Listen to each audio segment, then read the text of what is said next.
Metabolism पढ़ेंगे। Glycogen metabolism में हम सबसे पहले जो है वो ग्लाइकोजन की सिंथेसिस पढ़ेंगे कि ग्लाइकोजन सिंथेसाइज कैसे होता है। Glycogen stores are the liver and muscles. Liver में क्या होता है, ग्लाइकोजन कन्वर्ट होता है ग्लूकोज 6 फॉस्फेट में और ग्लूकोज में कन्वर्ट होता है, that enter into the blood glucose. Liver का जो ग्लाइकोजन है that is use to maintain the blood glucose level in the blood. उसके बाद जो है वो मसल्स का है, मसल्स में जो ग्लाइकोजन स्टोर होता है वो ग्लूकोज 6 फॉस्फेट से कन्वर्ट होता है इनटू एटीपी। एटीपी जो है वो में कन्वर्ट होगा अल्टीमेटली, और ATP is use for the contraction of muscles. 400 gram of glycogen जो है वो क्या करते हैं, 1 to 2% ऑफ मसल मैस बनाते हैं। सबसे पहले जो है वो लिवर के ग्लाइकोजन स्टोर्स डिप्लीट होते हैं। जब जो है लिवर के ग्लाइकोजन स्टोर्स डिप्लीट होते हैं तब जो है ग्लूकोनेओजेनेसिस स्टार्ट होता है from the non carbohydrate precursors. और जो मसल्स के हैं, मसल्स के एट द एंड जो है वो ग्लाइकोजन स्टोर्स जो है डिप्लीट आउट होते हैं आफ्टर फास्टिंग ऑफ वीक्स। ठीक है, अगर फास्टिंग ऑफ डे हो तो वो क्या होती है, वो लिवर ग्लाइकोजन डिप्लीट होगा, लेकिन अगर फास्टिंग ऑफ वीक्स होगी तो वो मसल ग्लाइकोजन डिप्लीट होगा। उसके बाद ग्लाइकोजन स्टोरेज डिजीज है। ग्लाइकोजन स्टोरेज डिजीज होती है due to the immobilization of glycogen. ठीक है, ग्लाइकोजन अकोमुलेट होना शुरू हो जाता है। उससे क्या होता है, उससे लिवर डैमेज हो सकता है और मसल वीकनेस हो सकती है। लिवर डैमेज हो सकता है और मसल वीकनेस हो सकती है। Synthesis of glycogen. Synthesis of glycogen require alpha D glucose, ATP and UTP, uridine triphosphate.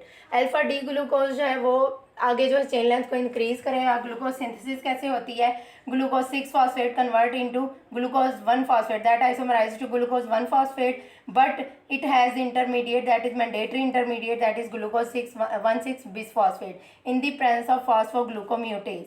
Then glucose 1 phosphate with the help of UTP convert into UDP glucose in the presence of enzyme that is UDP glucose pyrophosphorylase. Pyrophosphorylase has low Km value for glucose, so glucose has high affinity for this enzyme. Then glucose अब जो है वो क्या होगा कि precursor जो है, primer चाहिए ग्लूकोज को चेन लेंथ इंक्रीज करने के लिए, इनिशिएट करने के लिए कोई प्राइमर चाहिए या फ्रेगमेंट चाहिए, दैट इज नॉट अवेलेबल। ये जो ग्लाइकोजन सिंथेज एंजाइम है that does not initiate the synthesis और fragment but it elongate the chain. तो उसके लिए जो है वो ग्लाइकोजेनिन जो है वो एक प्रोटीन भी है और एंजाइम भी है, that has the tyrosine unit. उसके साथ ग्लूकोज बाइंड करता है और बाइंड होने के बाद जो है वो 4 फ्रेगमेंट्स में साथ बाइंड होगा। उसके बाद दैट फॉर्म दी प्राइमर या इनिशिएटर। उसके बाद जो है ग्लाइकोजन सिंथेज UDP रिमूव हो जाएगा और ग्लाइकोजन सिंथेज जो है चेन लेंथ को एलोंगेट करेगा।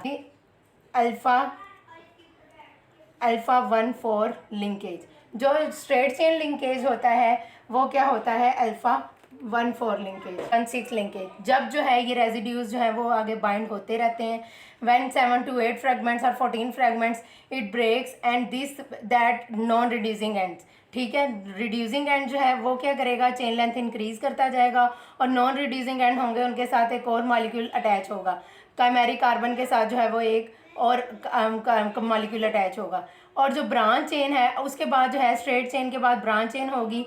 ब्रांच चेन क्या है कि यहाँ से जो मॉलिक्यूल्स हैं वो रिमूव होके स्ट्रेट चेन में यू मॉलिक्यूल्स बाइंड है। ठीक है, ब्रांच चेन में जो है यहाँ से मॉलिक्यूल्स जो हैं वो ब्रेक होके तो यही जो है वो ऊपर इधर बाइंड हो जाएंगे। तो इस तरह जो है 2 रिड्यूसिंग एंड आ जाएंगे, मतलब कि यहाँ भी चेन ग्रोथ हो सकती है और यहाँ भी चेन ग्रोथ हो सकती है। That is like tree. ठीक है, वो किसकी प्रेजेंस में होता है, that occur in the presence of glycogen synthase enzyme that causes the accumulation of glucose.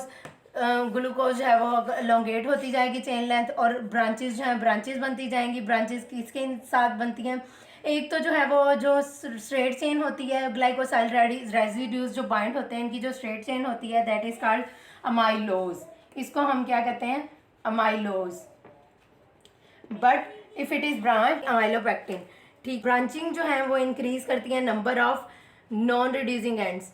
ठीक है, ग्लाइकोसाइल रेजिड्यूज को ऐड होने के लिए। ठीक है, और ये जो है वो अनब्रांच से जो है वो ब्रांच जो होती हैं वो ज़्यादा सॉल्युबल होती हैं। उसके बाद ब्रांचेस जो हैं वो बनती हैं with the help of enzyme that is amylo alpha 1,4 alpha 1,6 transglycosylase. ये एंजाइम जो है वो रिमूव करता है सेट ऑफ 6 to 8 का रेजिड्यूज। ठीक है, उनको रिमूव करता है और अल्फा 1,4 बॉन्ड जो है दैट अल्फा 1,4 बॉन्ड जो है वो ब्रेक होता है and form the alpha 1,6 bond. ठीक है। अल्फा 1,4 बॉन्ड को ब्रेक करेगा और ब्रांचेस बना देगा, और जो है वो नॉन रिड्यूसिंग एंड्स इंक्रीज हो जाएंगे, और जो है वो आगे चेन लेंथ जो इंक्रीज होगी with the help of enzyme that is glycogen synthase. Additional branches कैसे होती हैं? अलोंगेशन के बाद जो है 2 एंड्स जो है वो गए हैं, ठीक है।